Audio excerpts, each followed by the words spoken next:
We are on the west coast of Mexico, at the edge of a tropical rainforest where man lives with few of the benefits of our technological age. Here in Mismaloya, primitive, sometimes savage nature still dictates the course of man's survival. For some, however, this virgin country offers a welcome invitation to danger and romance.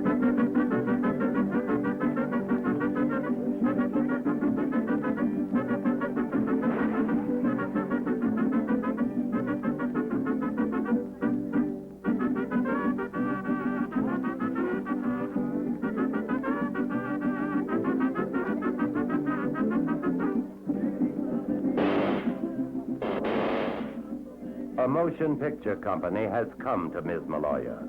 It will spend several months here in an attempt to bring authenticity and conviction to a fictional story of love and lust. It will also spend more than $3 million in an attempt to guarantee the film's commercial success. This is the story of a motion picture company on location.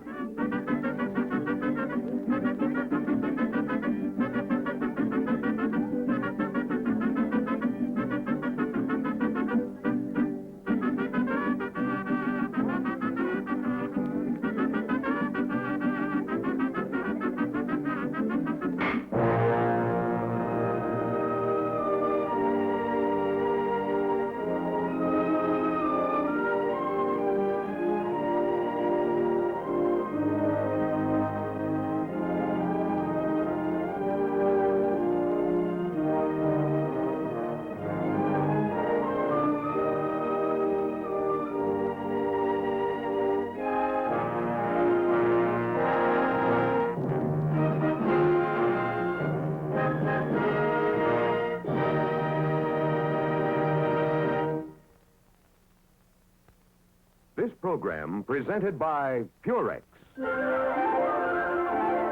maker of products with the woman's touch.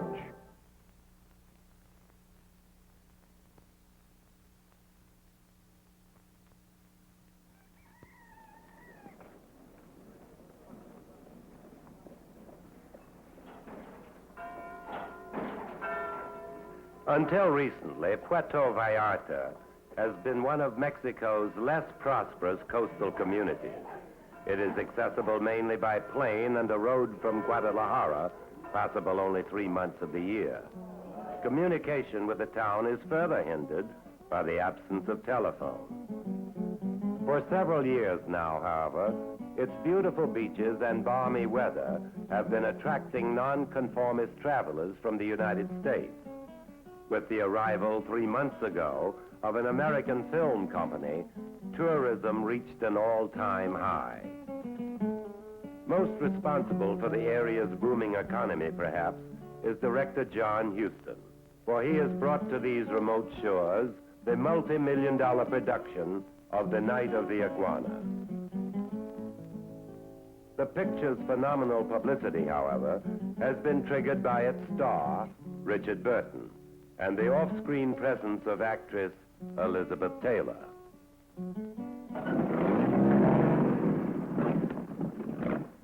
Puerto Vallarta serves as the film's supply center and provides living quarters for the principal actors. The actual production takes place 8 miles away, in the isolated fishing hamlet of Mismaloya, approachable only from the sea.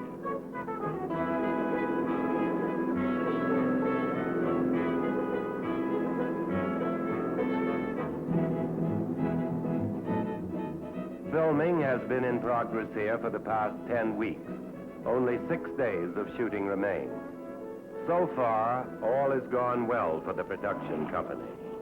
For the natives of Mismaloya, however, the experience has been revolutionary.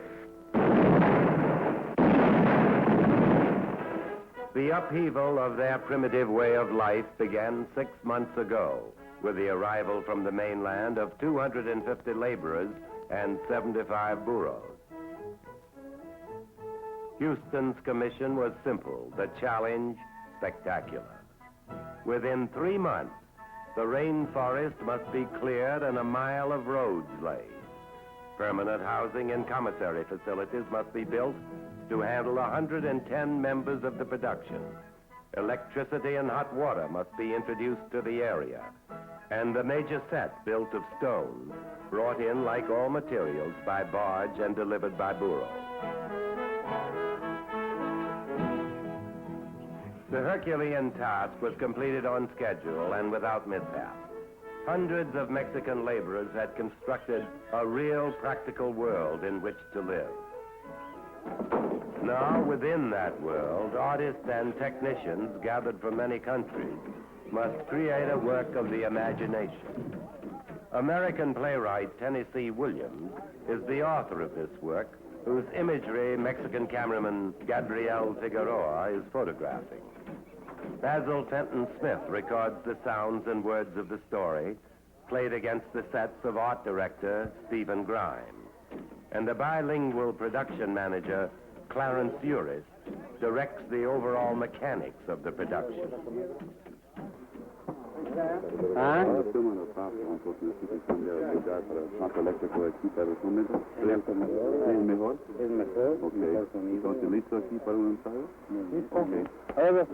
In English now, so I know what you're talking about. Richard Burton portrays the film's central character, that of a defrocked minister adrift in Mexico. Ava Gardner plays the flamboyant owner of a tourist hotel on the outskirts of a resort town, while Deborah Kerr assumes the role of a gentle, mysterious spinster. Sue Lyon, whose previous screen role was of the nymphette Lolita, is cast as a precocious American teenager. The backbone of the production is, of course, the crew, comprised of 6 Hollywood specialists and 65 technicians from studios in Mexico City. The MGM 7 Arts production of Iguana will cost more than $3 million, requiring a big but carefully drawn budget that producer Ray Stark must administer with Huston's cooperation. Back in New York, it's quite a different thing. They say, when is it going to blow up? When is the volcano going to explode? What's happening between Ava and Richard? What's Sue Lyon doing? I try to tell him it's like a Boy Scout picnic. Matter of fact, you've called it right on the nose. We're 2 days ahead of schedule on it. Not owing to my good offices nearly so much as to the crew, the Mexican crew. I've never known a crew to function better and more efficiently than this bunch of boys. They're proud of themselves and they're proud of each other. And we're ready, John. Just about that they're ready for the next shot. So go ahead. Directing a picture is rather like being the director of an orchestra. You've got to bring a number of components together. It's a process of synchronization and harmonizing.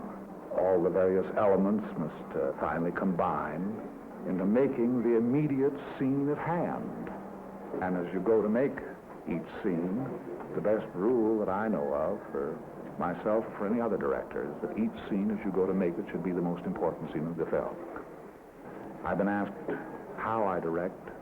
Direct actors tell them what to do. I direct as little as possible. These people are all creative talents. When I get to know an actor, this is the ideal. You can talk in a kind of code to him, and he picks up instantly. You get on the same wavelength, and he knows what you mean. Could I not have my famous pose? Fantastic.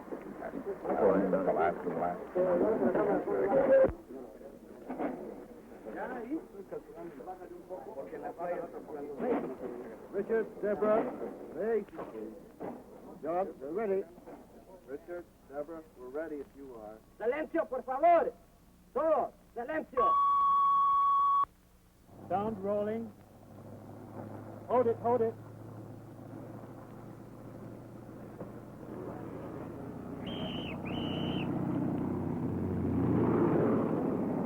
Luis, pide silencio, se va a tomar ya. Pide silencio, se va a tomar cambio. Okay.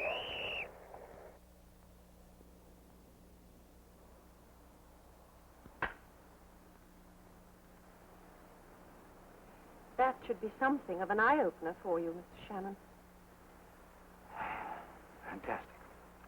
Yes, Mr. Shannon, fantastic is what it is. You were building your nest, and you didn't even know it. Goodbye. Let me drive you into town. No, thank you. I'd prefer to walk. What you could do for me, though, is have my luggage sent in after me. Oh, I almost forgot. I found this in the pocket of my smock this morning when I was packing. I want you to have it. Oh, I couldn't possibly accept, Mr. Shannon. Take it, please. Hog it. It'll pay your way back to the States. That's a real amethyst, so don't let the local loan shark give you less than 1,800 pesos for it. Its value has been established over the years. Very well, Mr. Shannon. I'll send the pawn ticket back to you so that you can redeem it.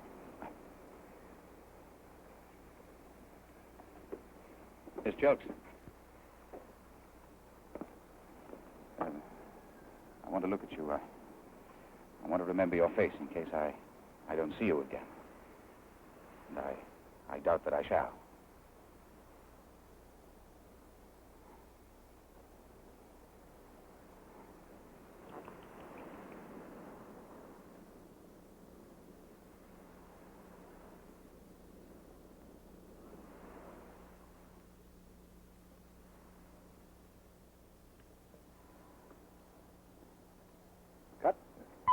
All right. Una hora para comer, señores. Lunch for an hour. Apaquen los generadores. Vámonos. Vámonos.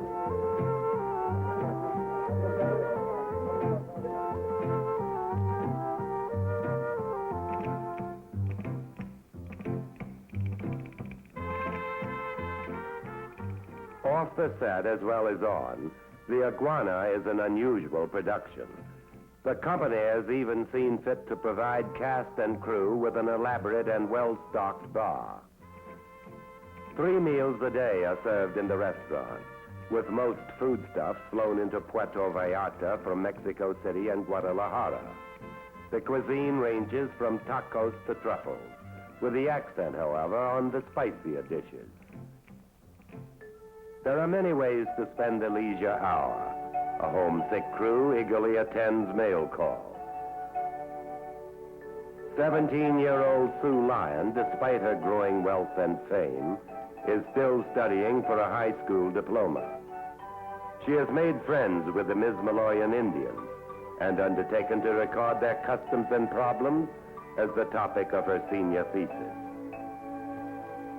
Aboard the yacht Bonito, producer Ray Stark puts through business calls around the world. I got you on the only telephone within 100 miles. Okay, tell Elliot Hyman that the Armstrong deal is just fine. We'll meet all day Sunday in Westport with Granny and him, and then set out Monday for London, if you'll make the reservations there. Right. Okay, that's just fine. Nothing else. No messages from here. Over and out. Ava Gardner, apparently unperturbed by rumors of sighted sharks, has skied in these waters virtually every afternoon for the past 3 months. During this off hour, John Huston prepares to meet more of the complex challenges in the night of the Iguana. He remains a calm, aloof figure, as befits the creator of this unique, if transitory, world.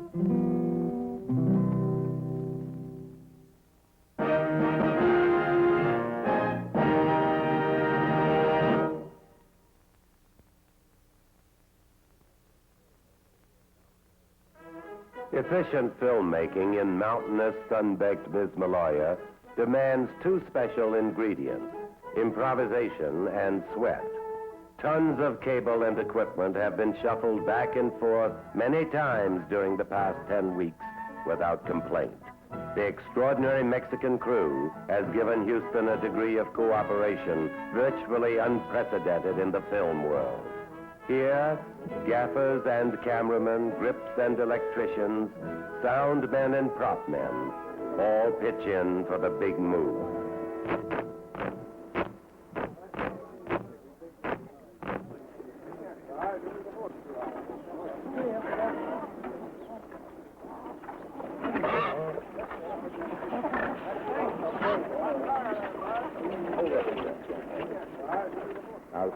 skip comes forward, you drop her. You drop her. Now, Skip, pull back the throw one at Fidel. Yeah? That's right. Now, all right, just a minute. That's right, just a minute now. Maybe a left. No? No. Pull back the throw one at Fidel. All right, now, honey, just a second. Now, she does that. Just duck right underneath. Just run right underneath it. You see? Directing is simply my work, like painting is a painter's work, or writing a writer's work, or architecture, or science, or it's the thing I do. Sometimes there have been moments when, usually some years after I'm making a film, that I've sat back and looked at it with some pride. The reverse has also occurred. I've also experienced some shame. I hope, as one hopes actually each time one goes into a picture, starts making one, that this is the best, the one that's forthcoming. I don't think much beyond the picture that I am making. I hope that Night of the Iguana will be as good as any picture I ever made. I hope it will be a little better. Stop on the bridge. Stop! While a silent scene is being filmed on the beach, Burton redoes some previously recorded lines of dialogue to improve their sound quality. Okay? Hank, stop on the bridge. Yeah, on the bridge. Hank, stop on the bridge. Yeah, on the bridge. After each day's shooting, the exposed film is flown to Mexico City, processed, and returned to editor Ralph Kemplin. Before leaving Ms. Maloya, he will have assembled the picture in its final form. Have you got that hat? Yes, Grandfather. All of it? Every minute. The war?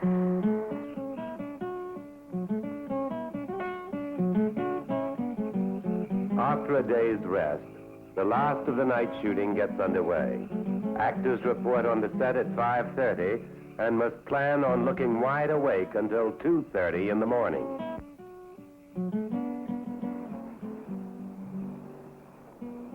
The casual, the unsophisticated, motion picture-wise onlooker often says to me, "My, what patience you have." And I'm always a little surprised at that remark. He sees people standing around, apparently waiting for the sun to come out or some climatic condition to change, or until some mechanical thing is put right, or he hears an actor faltering in line and do that 2 or 3 times, and we say cut and start again. One paces oneself in making a film. It's a long race. It's a good 2 miles on the flat, and you know when to move and when to lie back on the pace. It doesn't require patience, rather understanding. Once more, please. Minus the pencil. Minus the pencil? Here. Throw the pencil away. No pencil this time. I know. It should be left there. It should be there. It was left there. Oh, I don't. The sound reloading?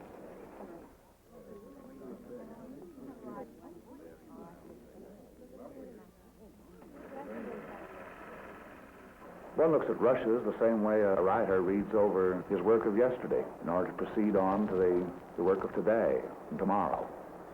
You see your mistakes, you get clues, indications of good lines to pursue. I don't mean written lines, but I mean directions. You see something that an artist does that you could draw on, magnify, extend. You see your own mistakes. This is very important. With the idea of, if they're serious enough, then you go back and remake the scene. I've made 2 or 3 such mistakes in this film, and I'll go back and make the scenes over. But in the frightened heart of me. Have you got that, Hannah? Yes, Grandfather. All of it. Every word. And it's finished? Yes. Finally finished? Yes, finally finished. Is it good? beautiful, Grandfather. Oh, Grandfather, I'm so happy for you. Thank you for writing such a lovely poem. It was worth the long wait. Can you sleep a little now? I'd like to pray now.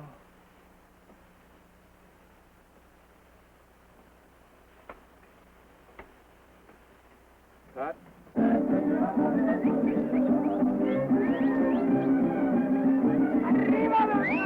Filming of The Night of the Iguana is completed on schedule.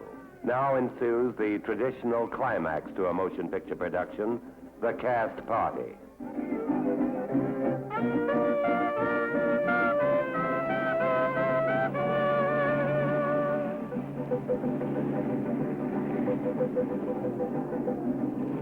From Puerto Vallarta come more than 200 friends of the company, while from the United States has come a choice spread of delicatessen specialties, flown in at no small cost to the producer.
Shot of the film has now been made. We're all about to go our separate ways home. There's inevitably a moment of sadness attached to this final moment of film. You've lived in a world, in a very private little society. If all has gone well, as it certainly has in this instance, why, there's some pain attached to the moment of separation. You'll never make this film again. All of you will never be together again. But when you've made as many as I have, why, you learn to accept this with some philosophy. After all the cutting and the editing and the dubbing and scoring has been done, and final release print is turned out, why, then I go on to the next picture. It's going to be Genesis, the first chapter of the Bible.